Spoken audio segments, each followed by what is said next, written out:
है, यानी कि पेट का निचला हिस्सा। पेट का निचला हिस्सा नाभि के निचले वाले हिस्से को कॉमन लैंग्वेज में पेडू बोला जाता है, यानी कि जो निचला पेट है उसमें। अब जनरली वहाँ जो पेट दर्द के कारण होते हैं तो वहाँ पे या तो पेशाब की थैली होती है या बच्चेदानी होती है, या बच्चेदानी के साथ में जुड़ी हुई जो नलियाँ हैं वो, और ओवरी, और आंतों का निचला हिस्सा यानी कि रेक्टम होता है, और कुछ आंतों का और थोड़ा पार्ट होता है।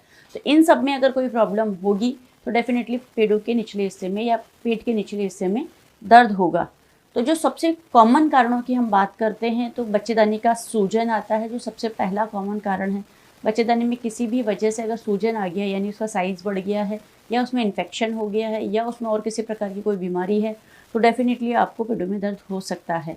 इसके अलावा अगर ट्यूब्स में इन्फेक्शन है, जिसको कि सल्पिंजाइटिस कहते हैं, या ट्यूब्स में कोई पानी भर गया है, या ट्यूब्स में कोई खिंचाव है, या उनमें कोई सिस्ट है, तो भी ये प्रॉब्लम हो सकती है।